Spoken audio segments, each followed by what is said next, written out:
Perkenalkan, kami dari kelompok 4. Di sini kami akan presentasikan mengenai analisis perancangan inovasi siklus fungsi SDM, perancangan manajemen stres pada perusahaan, dan peran kunci active leadership dalam menghadapi industri.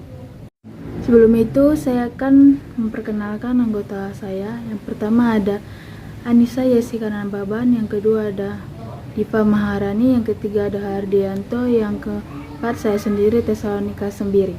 Oke, selanjutnya akan dipresentasikan oleh Hardianto. Perkenalkan, nama saya Hardianto. Saya ingin menjelaskan tentang bab 1, yaitu pendahuluan. Pertama itu latar belakang. Otomotif kita adalah sebuah usaha yang bergerak di bidang otomotif, yaitu bengkel mobil. Bengkel mobil otomotif kita memiliki letak yang sangat strategis, yaitu di Ruko Center Legenda Point, sehingga buat otomotif kita ini banyak mendapatkan customer hari demi hari. Otomotif kita memberikan pelayanan dan sangat baik kepada konsumer, sehingga otomotif kita memiliki banyak sekali langganan. Adapun servis yang tersedia di otomotif kita yaitu tune up, ganti oli, servis engine, overhaul, servis gearbox, dan lain-lain.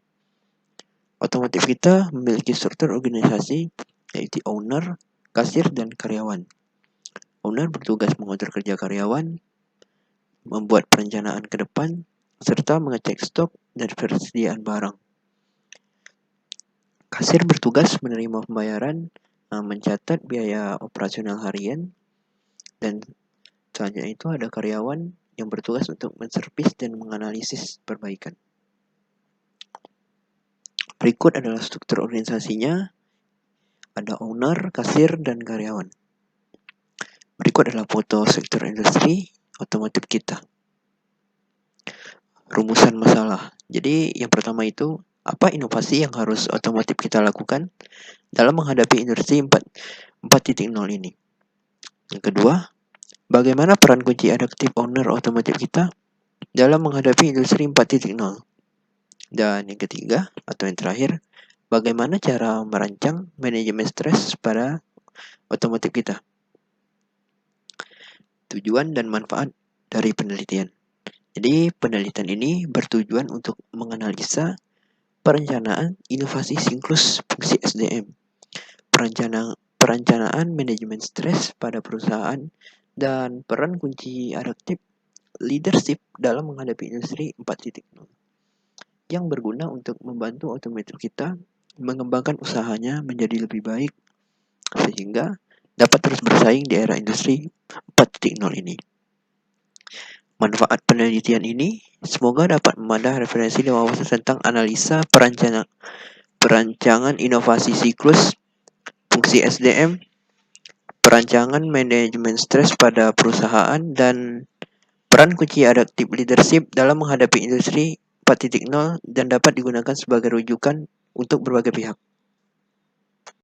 Di sini saya akan menjelaskan mengenai teori manajemen sumber daya manusia. Ada 4. Yang pertama, analisa pekerjaan. Adalah proses sistematis mengumpulkan informasi tertulis tentang jenis pekerjaan apa yang harus dilakukan di perusahaan untuk mencapai tujuan organisasi. Analisis pekerjaan bertujuan untuk menganalisis jenis pekerjaan, kualifikasi pekerjaan, perhitungan beban kerja, penempatan pekerja, dan menentukan standar kualitas pekerjaan. Yang kedua, perencanaan tenaga kerja adalah proses memperkirakan kebutuhan tenaga kerja dalam rangka mencapai tujuan bisnis di perusahaan. Perencanaan ini dilakukan tim HR dengan menganalisis SDM yang tersedia. Tujuan dilakukannya adalah untuk memastikan perusahaan mendapatkan tenaga kerja yang memenuhi kualifikasi dengan jumlah yang sesuai dengan peran yang cocok. Yang ketiga ada rekrutmen, merupakan proses mencari, menemukan, dan menarik para pelamar untuk dipekerjakan dalam dan oleh suatu organisasi. Rekrutmen merupakan proses komunikasi dua arah. Pelamar mendaki informasi yang akurat mengenai seperti apakah rasanya bekerja di dalam organisasi yang bersangkutan. Organisasi yang sangat menginginkan informasi yang akurat tentang seperti apakah pelamar tersebut jika kelak mereka diangkat sebagai pegawai. Yang keempat, seleksi dan wawancara. Merupakan metode penting dalam proses rekrutmen dan seleksi calon karyawan. Dalam wawancara kerja, para pencari kerja memiliki kesempatan untuk mengetahui lebih banyak tentang organisasi perusahaan. Begitu pula sebaliknya, perusahaan dapat lebih mengenal potensi atau kemampuan dari para pencari kerja tersebut. Di sini saya akan menjelaskan mengenai managing stress at work. Managing stress adalah karena tingkat stres yang rendah hingga sedang dapat menjadi fungsional dan mengarah pada kinerja yang lebih tinggi. Manajemen mungkin tidak peduli ketika karyawan mengalaminya. Karyawan bagaimanapun cenderung menganggap bahkan tingkat stres yang rendah sebagai hal yang tidak diinginkan. Oleh karena itu, bukan tidak mungkin bagi karyawan dan manajemen untuk memiliki pengertian yang berbeda tentang apa yang merupakan tingkat stres yang dapat diterima dalam pekerjaan. Apa yang manajemen anggap sebagai stimulus positif yang membuat adrenalin tetap berjalan, sangat mungkin dilihat sebagai tekanan berlebihan oleh karyawan. Berikutnya, saya akan menjelaskan mengenai teori 4 dimension of Effective Leader. Effective Leader adalah kerangka teori leadership yang praktis yang membantu setiap bawahannya untuk beradaptasi terhadap dunia kerja dan membantu dalam menghadapi masalah yang ada. Teori Effective Leadership memiliki 4 prinsip utama, yaitu yang pertama, kecerdasan emosional. Kecerdasan emosional adalah kemampuan seorang pemimpin yang mampu mempelajari atau memahami perasaan yang lain dan perasaan pemimpin itu sendiri. Pemimpin yang mampu memahami perasaan dari karyawannya sangat dibutuhkan di sebuah perusahaan karena hal tersebut mampu membantu pemimpin dalam memahami setiap emosi karyawannya. Yang kedua, keadilan dalam berorganisasi. Seorang pemimpin harus memiliki sifat yang adil dan selalu terbuka terhadap karyawannya.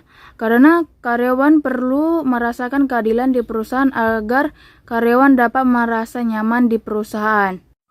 Berikutnya yang ketiga, perkembangan. Prinsip adaptif perkembangan sangat penting bagi pemimpin ya. Karena sebuah pemimpin perlu memiliki pola pikir yang maju dan mau melakukan hal yang baru agar pemimpin mampu membantu karyawannya dalam mendorong inovasi kreativitas karyawan. Yang keempat, pemecahan masalah menang-menang. Seorang pemimpin harus mampu melakukan pemecahan masalah, mampu menjadi pembicara dalam sebuah perusahaan agar mampu memenangkan sebuah proyek yang ingin dicapai dan kedua belah pihak dapat mendapatkan keuntungan.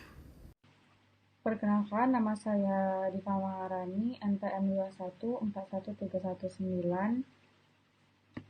Selanjutnya itu ada jenis penelitian.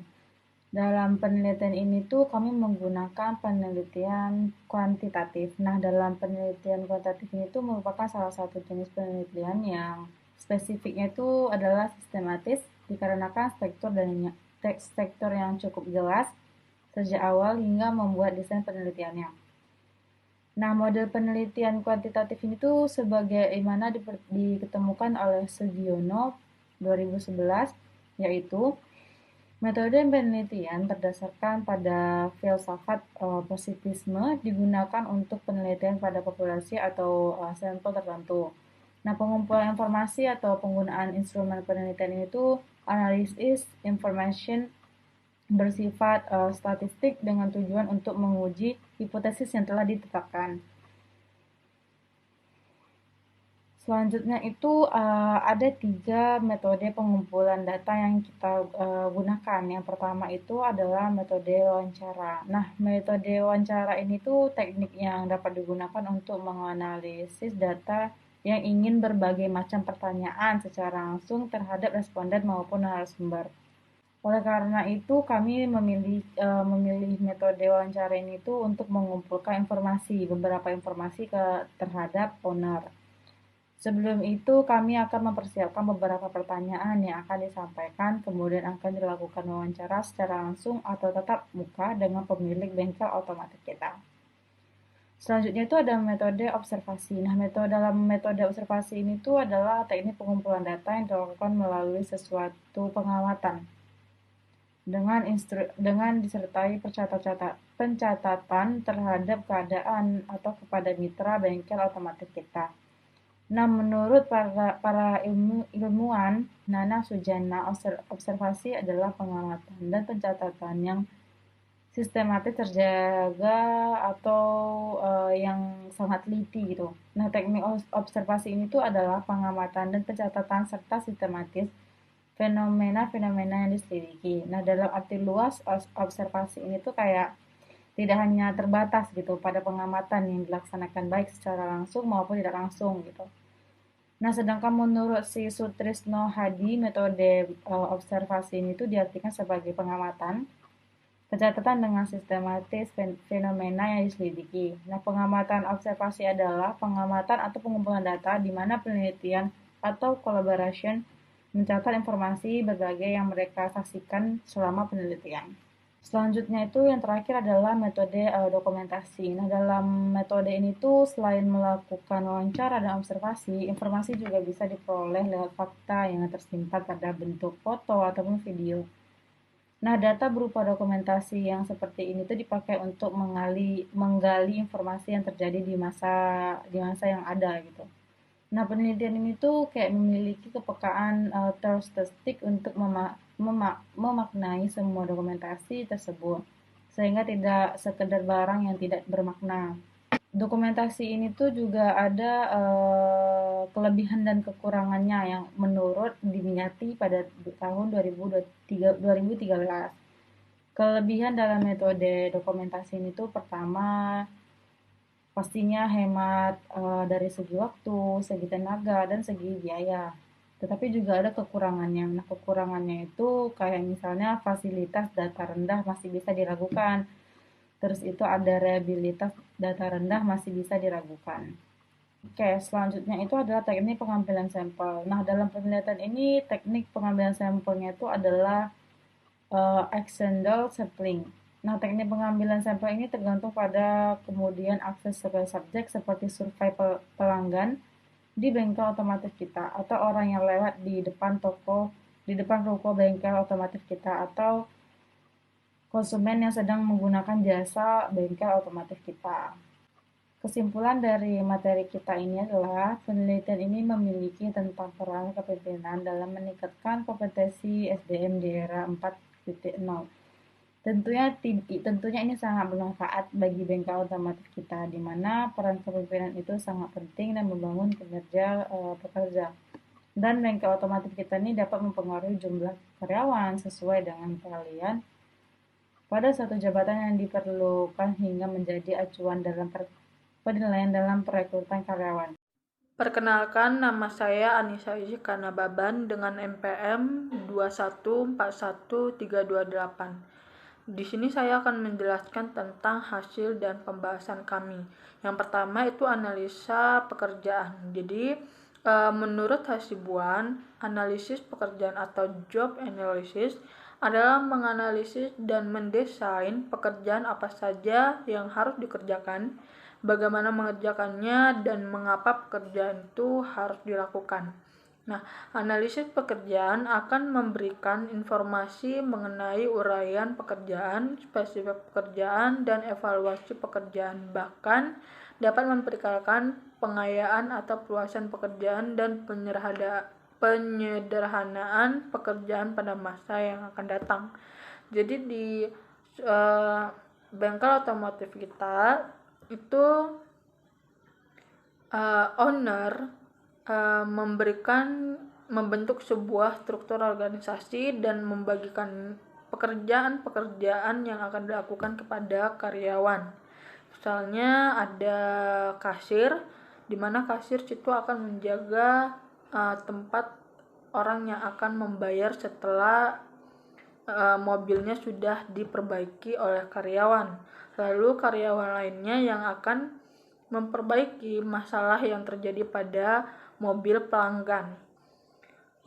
Lalu ownernya juga ikut langsung bekerja bersama karyawan sama-sama memperbaiki masalah apa yang terjadi pada mobil pelanggan. Selanjutnya yang kedua yaitu analisa penerapan perencanaan tenaga kerja.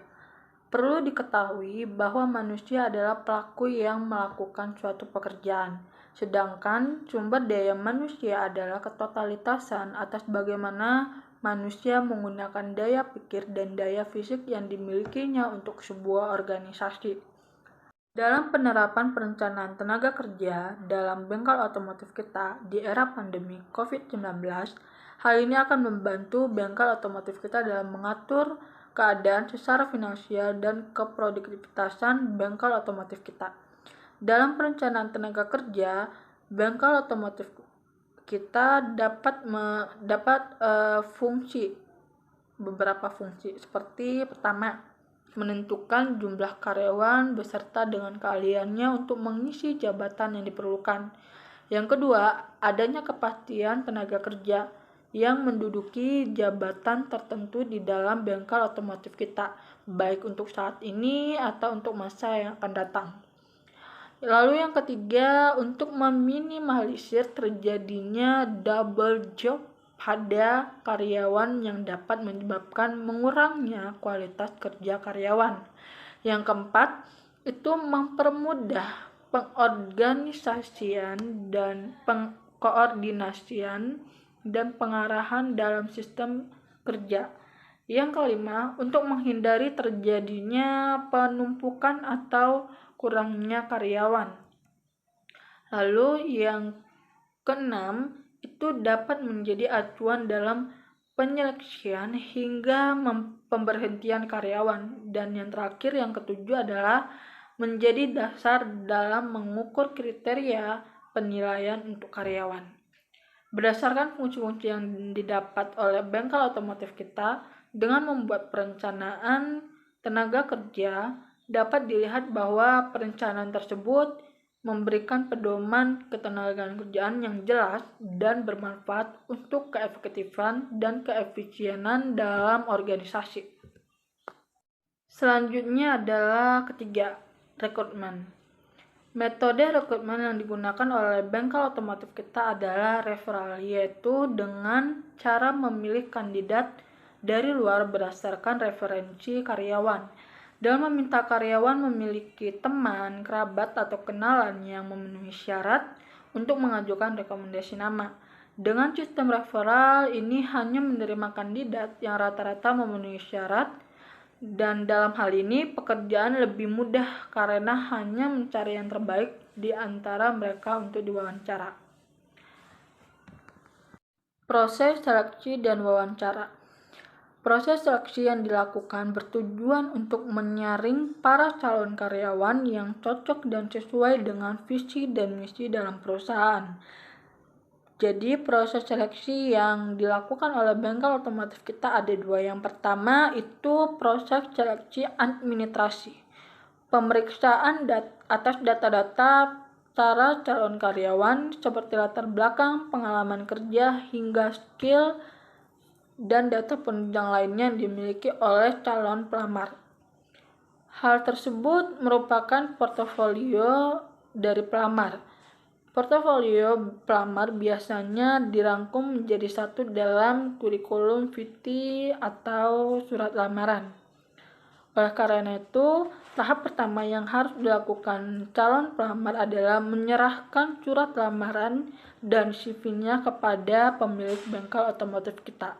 Lalu akan menunggu panggilan dari pemilik tersebut atau owner tersebut untuk dipanggil melakukan penyeleksian selanjutnya. Penyeleksian selanjutnya yang kedua adalah interview. Calon karyawan yang dinyatakan lolos akan dipanggil dan dilanjutkan ke tahap berikutnya, yaitu tahap interview. Bengkel otomotif kita yang tidak memiliki HRD akan diwawancari langsung oleh owner atau pemilik bengkel mobil itu sendiri.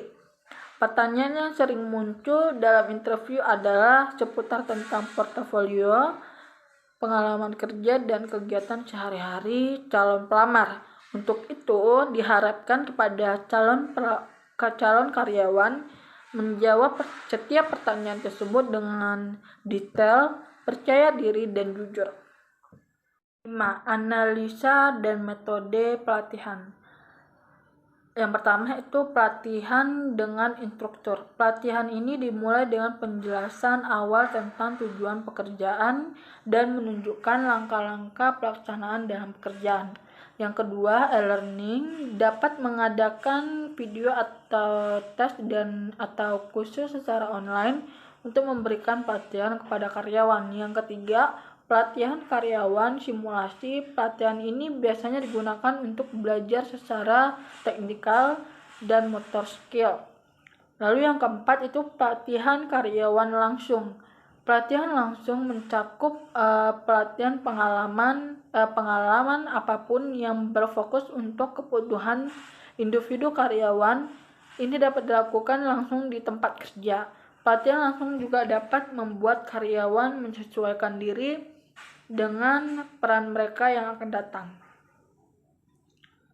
Lalu yang kelima itu sourcing atau mentoring.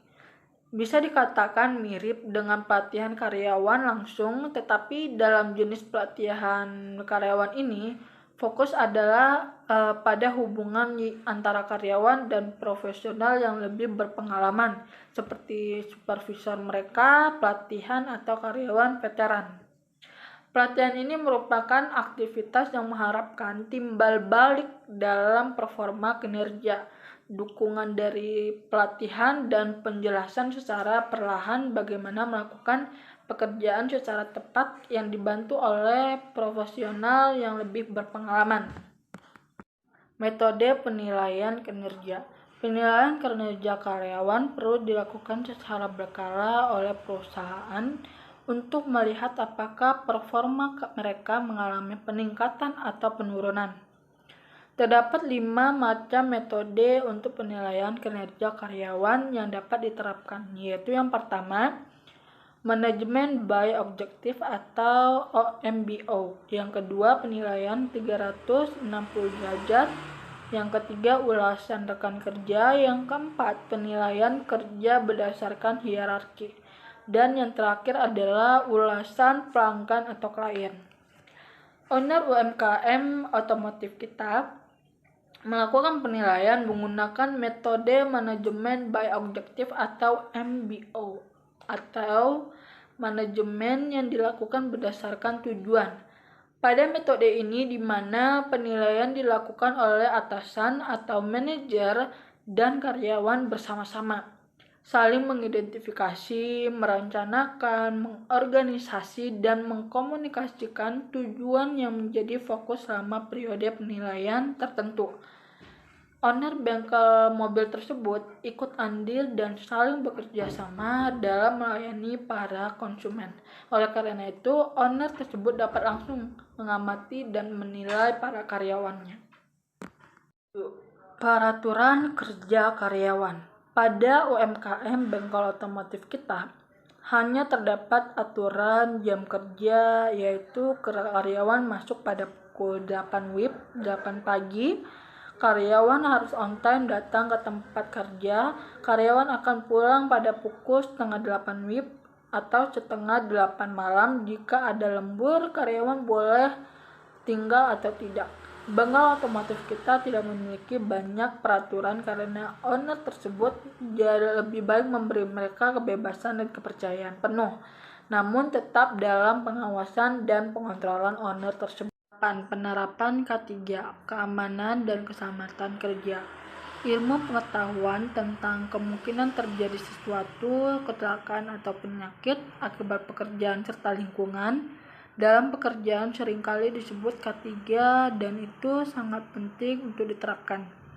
Kegunaannya adalah untuk mencegah kecelakaan atau penyakit yang menyerang karyawannya.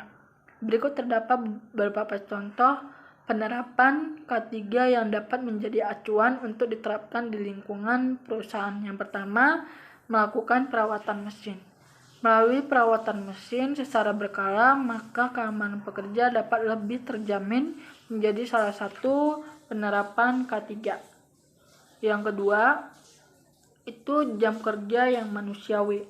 Meski terlihat sepele, tetapi sangat berpengaruh pada kesehatan pekerja serta potensi terjadinya kecelakaan kerja. Masih banyak perusahaan yang melanggar masalah tersebut. Owner bengkel otomotif kita menerapkan jam kerja mulai dari pukul 8 pagi hingga 7 malam atau setengah 7 malam. Masuk kerja yang harus on time dan pulang sesuai waktunya. Namun setiap kali ada lembur, owner tidak memaksa seluruh karyawannya untuk ikut lembur. Lalu yang ketiga itu mengatur regulasi terkait K3. Seringkali ada banyak perusahaan yang mengabaikan masalah K3. Padahal peraturan regulasi terkait K3 merupakan salah satu contoh penerapan K3 pada perusahaan yang menjadi perhatian. Mengatur masalah regulasi, kondisi perusahaan juga wajib dipertimbangkan. Setiap perusahaan pasti memiliki kondisi masing-masing yang berpengaruh dalam penerapan K3 di lingkungan kerjanya.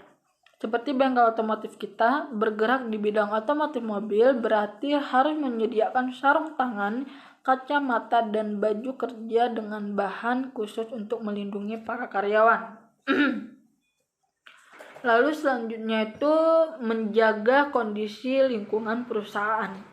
Artinya, setiap perusahaan harus menjadi kebersihan lingkungan perusahaan tersebut, utamanya bagi perusahaan yang bergerak di bidang tertentu yang mana kondisi lingkungan sangat mempengaruhi keselamatan kerja.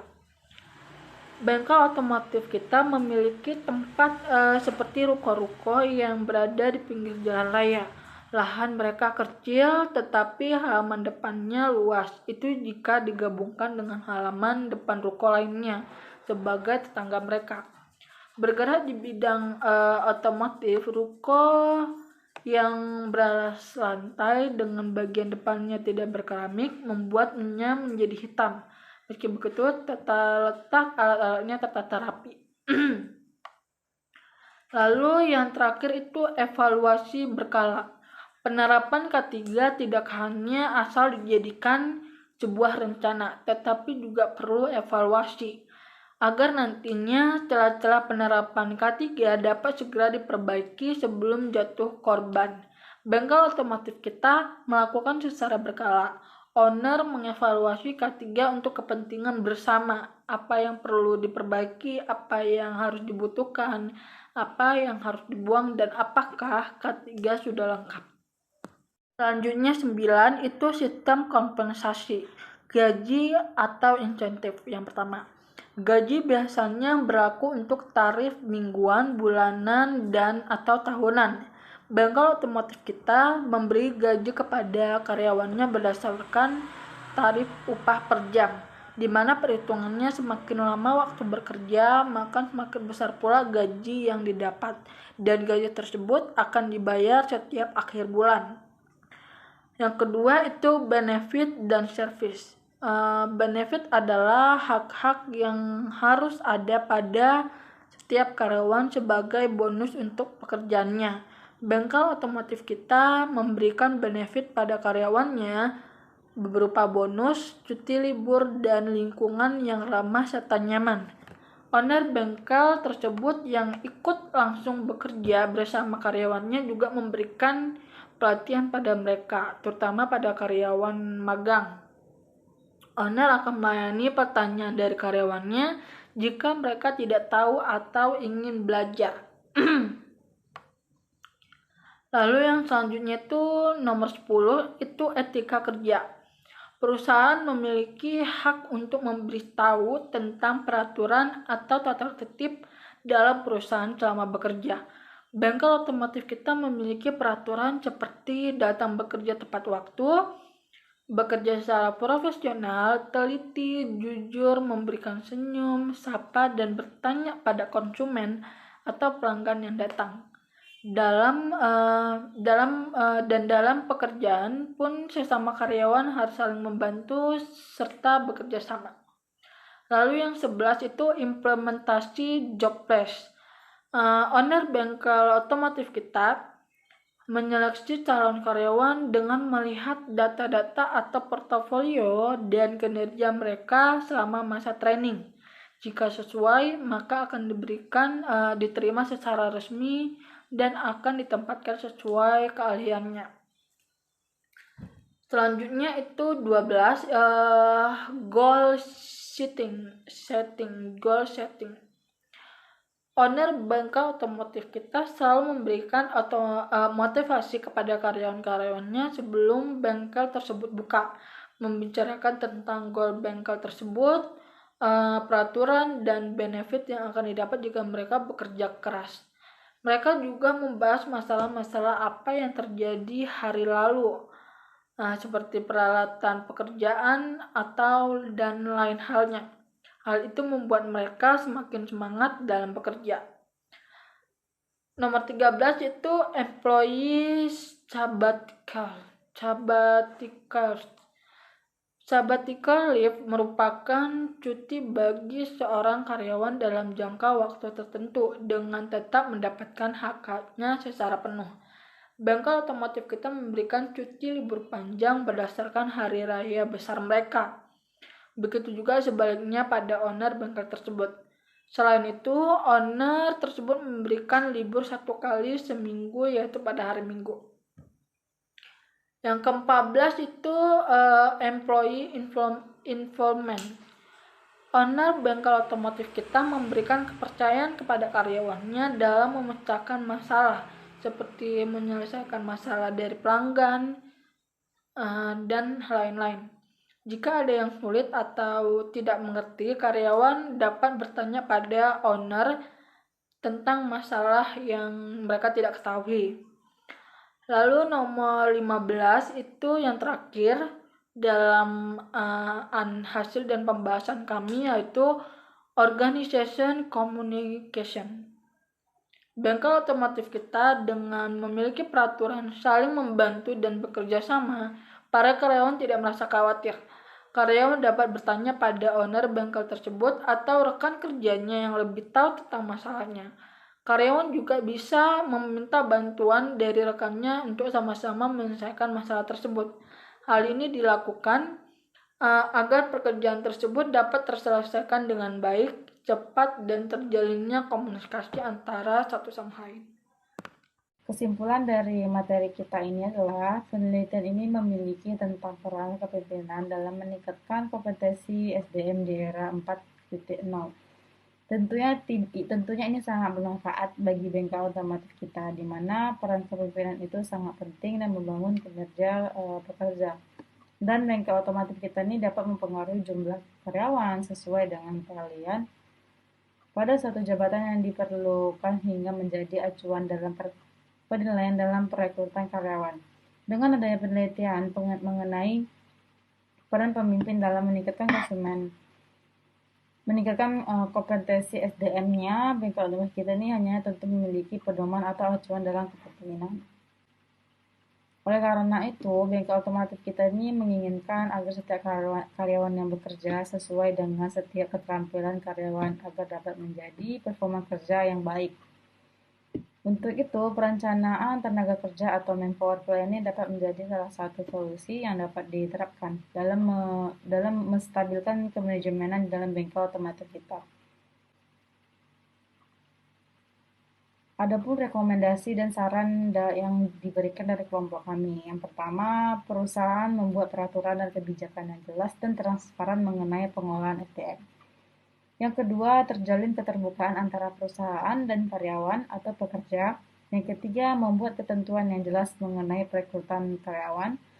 Yang keempat, bengkel otomotif kita masih menggunakan kartu nama. Sebenarnya tidak terlalu masalah dalam menggunakan kartu nama, tetapi bengkel otomotif kita mungkin bisa memanfaatkan media sosial untuk menawarkan jasa mereka ke sosial media seperti Instagram, Facebook, agar bengkel otomotif kita tuh kayak lebih banyak yang mengenali gitu.